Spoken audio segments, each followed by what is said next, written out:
녹화를 시작합니다. 그래서 이제 자산이라고 이제 할 때는 보통은 자산 더하기 부채를 얘기하는 거다. 그래서 보통 이제 총 자산이라고 했을 때는 자산하고 부채를 합친 거를 얘기하고 순자산이라고 했을 때는 자산에서 이제 부채를 뺀 값이다. 그렇게 이제 이해를 하면 될 것 같아요. 그래서 이제 2020년에 이제 우리나라 그 통계청에서 우리나라 가구의 자산하고 부채가 이제 어떻게 되냐 이렇게 이제 조사를 해보니까 아까 이제 쌤이 자산은 크게 봤을 때 금융, 이제 실물, 무형 자산 이렇게 나올 수 있다고 그랬잖아요. 근데 이제 일반적으로 무형 자산을 가지고 있는 경우는 잘 없으니까 대체로 이제 금융하고 실물이 아마 대부분일 거라는 거죠. 한국 가계에. 그래서 대략 금액으로 따졌을 때 자산이 4억 4천만 원이죠. 그죠? 지금 단위가 이제 만 원이니까 4억 4,543만 원. 이게 우리 가구당 평균적인 자산이 이 정도라는 거죠. 여기 이제 전년 대비해서는 3.1%가 늘었다. 그런 뜻이고 보니까 자, 금융 자산은 대략 1억이고 자, 실물, 이제 부동산 같은 게 대표적이겠죠. 3억 4천이다. 그래서 금융 자산은 좀 줄었는데 실물 자산 쪽이 많이 증가했죠. 그래서 이제 우리가 이거 봤을 때 우리 한국 가구, 자, 한국 가게는 대부분이 실물 자산에 몰려 있구나. 그렇게 일단 생각하면 될 것 같고, 그다음에 이제 부채를 보니까 평균적인 이제 부채는 8천만 원 정도 나왔네, 그죠? 8,256만 원이니까 이것도 전년 대비는 한 4.4% 늘었다고 돼 있고, 금융 부채가 6천만 원, 그다음에 임대 보증금이 2,200만 원 정도 이렇게 돼 있습니다, 그죠? 그래서 전체적으로 이제 순자산, 이제 부채를 빼주면 이게 순자산이니까, 그죠? 이 자산에서 부채를 빼면 순자산이 되니까. 그러니까 순자산의 이제 변화상을 봤더니 19년 3억 5천이었는데 2020년에 3억 6천이 됐으니까 대략 한 2.9%가 늘었다. 자, 이게 이제 왜 늘었는지를 우리가 이제 가만 생각해 보면 2년 전이니까 여기 이제 코로나 직격탄 맞고 이제 조금 위기를 겪었다가 3월 말 정도죠. 그리고 이제 4월부터는 자산 가격이 막 폭등하기 시작했거든. 주식도 그렇고 우리 집도 그랬죠. 그러다 보니까 이제 순자산이 늘었다. 그렇게 이제 볼 수 있겠죠. 요 해에 뭐 21년까지도 늘었죠. 사실 여기는 없지만 21년까지도 늘었는데 이제 올해 들어와서는 여러분들 이제 다들 아다시피 부동산 가격 위주로 해서 주식도 많이 이제 폭락을 했고 부동산도 지금 가격이 떨어지는 추세다 보니까 아마 자산 쪽에서도 좀 변화가 생겼을 것 같아요. 줄었겠죠. 아무래도 2021년 대비해서는. 그리고 이제 소득 면에서 한번 보니까 이 소득하고 자, 비소비 지출. 자, 이걸 빼주면은 이제 처분 가능 소득이 나온다고 그랬잖아요. 그죠? 이걸 보니까 일단 자, 소득 같은 경우도 5,923만 원 연소득이겠죠. 그래서 이제 플러스 1.7%입니다. 그죠?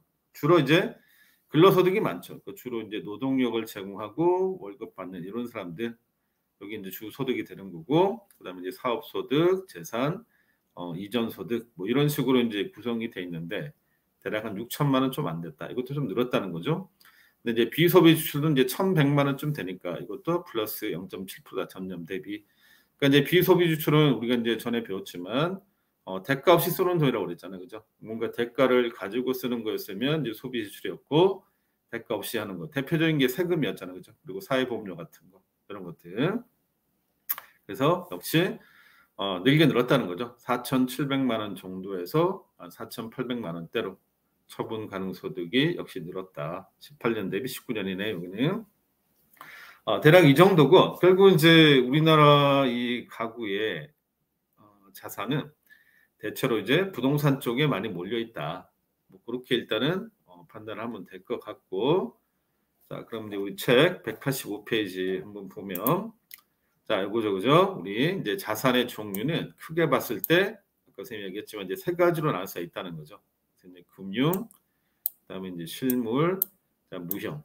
그럼 이제 금융은 다 알겠지만 이런 거 얘기하는 거죠, 그죠? 현금이나 뭐 예금이나 채권이나 주식 같은 이런 이제 금융 형태의 그 자산을 얘기하는 걸 테고, 그다음에 이제 실물은 이제 형태가 있는 자산일 거니까 뭐 집이라든가 토지, 주로 이제 부동산이 되겠죠. 건물, 이게 다 부동산이죠.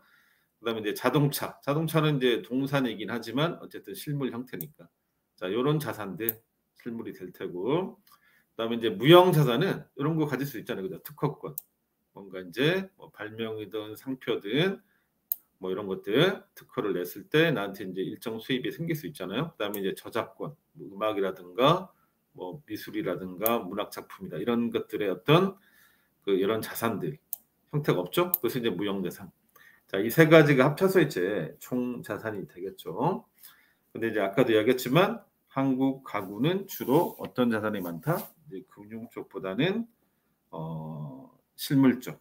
우리 책도 보시면 우리 책에 185에 자산 총액해서 보면 비중이 대충 나와 있는데 주로 이제 부동산이죠. 부동산이 대략 한 70%. 거기 보면은 이제 2016년 자료인데 자산이 한 3억 6천쯤 되는데 부동산이 그중에서 한 70%를 차지하더라. 그러니까 주로 부동산의 형태로 우리가 갖고 있구나. 그렇게 이제 알 수가 있다는 거죠. 그래서 이제 조금 우리가 이제 자세히 본다면 아까 봤지만 자, 자산이라고 했을 때는 의미가 자, 개인이나 뭐 혹은 단체가 보유한 경제적 가치가 있는 유형 또는 무형의 물품 혹은 권리다. 그렇게 이제 정의를 낼 수 있고 아까 얘기했지만 결국 이제 부채도 포함이 된다. 총 자산이라고 했을 때는 자산 더하기 부채다. 그렇게 생각하면 될 것 같고 자, 순자산은 자산에서 부채를 빼준 거다. 그래서 크게 보면 세 가지 다 본 거예요, 그죠? 금융자산, 예를 들면 뭐 현금이나 뭐 예금, 뭐 혹은 뭐 채권, 주식 이런 유가증권. 그러니까 유가증권은 이제 가격이 있는, 가치가 있는 그런 증권이란 말이니까 이런 형태가 이제 금융자산이 될 테고, 자, 실물은 부동산이죠. 주로 집, 토지, 건물 같은 무형자산은 특허, 저작권 같은. 자, 이렇게 이제 일단 자산의 종류는 크게 봤을 때 세 가지로 볼 수 있는 거고, 우리 이제 그 185페이지 밑에 보면은, 자, 특히 이제 우리가 이제 좀 자세하게 금융자산을 좀 보자 이겁니다. 금융자산을 조금 더 이제 자세하게 살펴보면은 두 가지 기준으로 이제 분류를 해놨죠. 첫 번째가 뭐냐면 유동성입니다. 유동성. 그다음에 안전성. 이 두 가지 기준으로 한번 분류를 해봤는데. 자, 유동성은 이제 여러분도 다 알겠지만 이제 얼마나 빨리 현금화할 수 있느냐, 바로바로 현금화할 수 있는 정도를 얘기하는 거죠. 그래서 일반적으로 우리가 이제 금융자산하고 실물자산의 유동성을 비교해 보면 당연히 너무나 당연하게도 금융자산이 유동성이 높겠죠. 실물자산은 대표적으로 이제 부동산 같은 거니까 이거를 이제 현금화 시키려면 팔아야 되는데 우리 이제 집 같은 거 뭐 아파트나 단독이나 뭐 토지 같은 게 바로 팔리는 건 아니잖아요. 물론 이제 그 중에서는 아파트가 좀 유동성이 높긴 하죠. 토지나 이제 건물에 비해서는. 그렇지만 바로 팔리는 건 아니기 때문에 아무리 아파트라 하더라도 조금 유동화 시키는데 유동성을 만드는데 좀 시간이 걸린다는 거지. 특히 이제 우리 토지 같은 거, 단독주택 같은 경우는 정말 잘 안 팔릴 수 있어요. 뭐 한 1년, 막 2년 이렇게 가도 안 팔리는 경우도 있기 때문에 유동성이 낮은 거죠. 그렇지만 이제 이 금융자산은 대체적으로 유동성이 높긴 해요. 자, 높긴 하는데 그 중에서도 이제 두 가지로 얘기한다면 이게 금융자산 중에서도 자, 통화자산, 자, 투자자산 이렇게 나눴을 때 자, 통화자산은 이제 현금이죠. 그다음에 뭐 수표, 예금 같은 거 이런 거는 뭐 이거 자체가 유동성이 유동화돼 있는 거니까 당연히 유동성이 높겠죠. 그죠? 그런 것들은. 근데 투자자산, 그 금융자산 중에서도 주식이나 채권 같은 거. 자, 이런 것도 이제 뭐보다는 그 실물 자산보다는 유동성이 높은 게 맞죠. 투자 자산도. 그렇지만 자, 통화 자산보다는 예금이나 수표 이런 거 있죠. 이런 거보다는 유동성이 낮다는 거죠. 그래서 정리하자면 자, 금융자산 자체는 실물 자산에 비교해서 유동성이 다 높지만 굳이 이제 여기서 이제 구분을 한다면 통화 자산이 즉 현금이나 수표 예금 같은 통화 자산이 주식 채권 같은 투자 자산보다는 유동성이 더 높다. 그렇게 이야기할 수 있다는 거죠.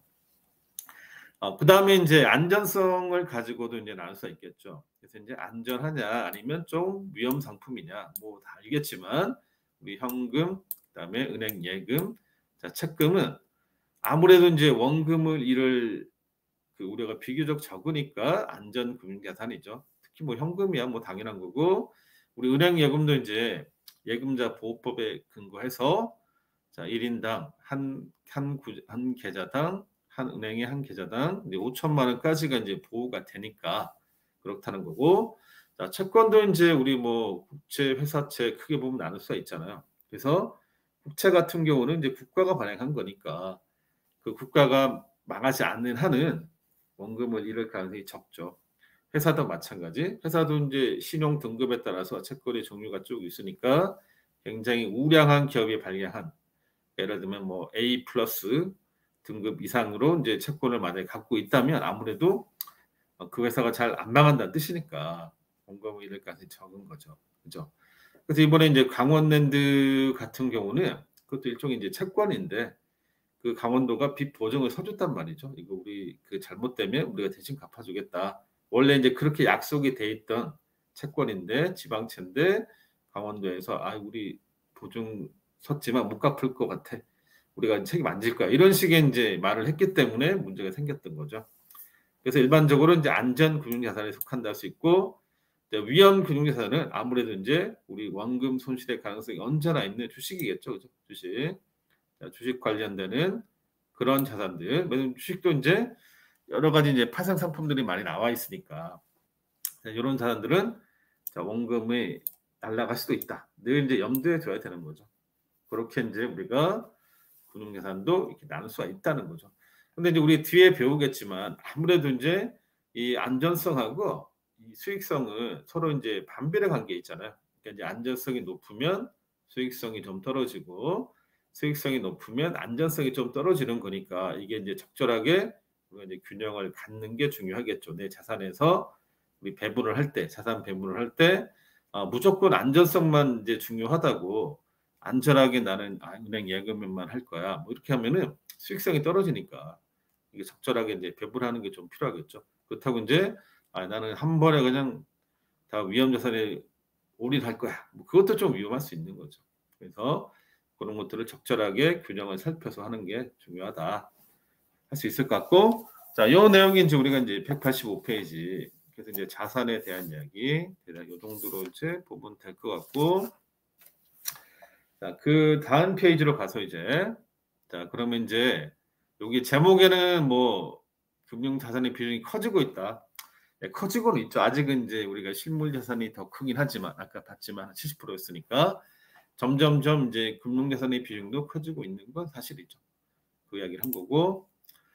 그러면 인제 그 186 으로 가서 그럼 자산 관리를 인제 해야 될 거 아닙니까? 그죠? 그냥 내비 두면은 자산이 뭐 저절로 불어나는 게 아니기 때문에 내가 잘 관리를 해야지 내가 원하는 만큼의 자산을 축적할 수 있을 거 아닙니까? 그죠? 그러다 보니까 이제 계획하고 자, 실천이 중요하다. 이제 신중해야겠죠. 그래서 기본적으로 자산 관리를 한다면 자기의 일단 재무 상태, 내가 그 자산이 얼마며 부채가 얼마인지 이런 건 잘 파악을 해야 될 거 아닙니까? 그죠? 그런 다음에 자, 지출 규모.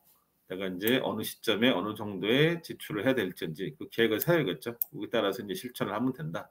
그것도 뭐 너무 인제 당연한 이야기인데 쪼금 인제 구체적으로 보면 이렇게 하는 거죠. 자, 자산 일단 관리라 하면은 '자산을 인제 계획적으로 관리하는 거다.' 이렇게 볼 수 있을 것 같고, 뭐 같은 이야기인데 그래서 인제 제대로 관리를 하려면 자, 재무 상태를 파악하고 그다음에 지출 규모를 예상하고 계획하고 실천하는 게 중요하다. 그래서 재무 상태를 파악한다는 건 내가 가지고 있는 돈이 얼마냐, 그리고 채무가 있다면 갚아야 할 채무가 얼마냐, 그다음에 장단기 쓸 자금이 얼마나 되는지. 보통 인제 우리 장단기 나눌 때 보통 뭐 1 년을 많이 얘기하죠. 자, 단기적으로 쓸 자금 1년 안에 써야 된다면 뭐 단기로 봐야 되겠죠. 그 이상이면 장기고. 뭐 꼭 정해지는 건 아니지만. 자, 그다음에 인제 지출 규모를 예상하고 계획을 세워야겠죠. 좀 그래서 이제 우리가 인제 살다 보면은 대략 어느 시점에 어느 정도의 지출이 있을 거다. 이게 예측할 수 있는 게 있거든요. 예측할 수 없는 것도 있지만 예를 들면 요런 거죠. 뭐 결혼, 그다음에 뭐 출산. 자, 이거 다 뭐 어느 정도는 예상 가능한 거잖아요. 뭐 정확하게 이게 어느 시점이다라고 딱 측정 지을 수는 없겠지만 언젠가는 이게 다 가능한 거니까. 그다음에 만약에 했다면 이제 주택 마련.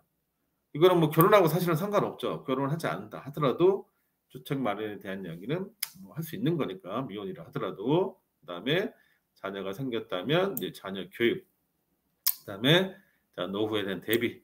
뭐 이런 것들은 다 우리가 이제 앞으로 닥쳐올 일들이잖아요. 그죠? 대체로.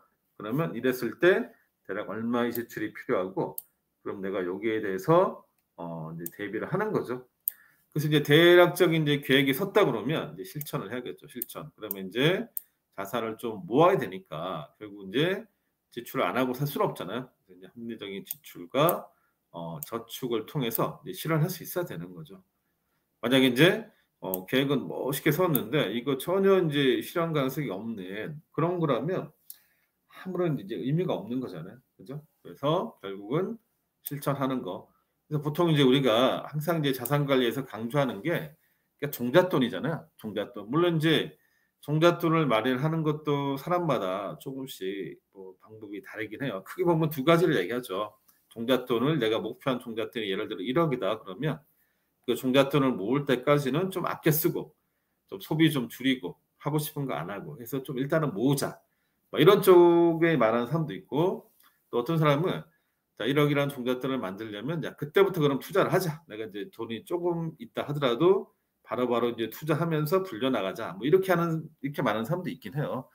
그러니까 어느 게 딱 정답이다 이렇게 말은 못 하니까 이제 자기의 상황에 맞게 혹은 이제 자신의 어떤 투자 성향에 맞게 인제 선택을 해야겠죠. 뭐 당연히 전자가 더 쉽긴 하죠. 안 쓰고 이제 아끼는 거. 그래서 내가 목표한 종잣돈을 만든 다음에 그때부터는 이제 투자를 해야 된다는 소리죠.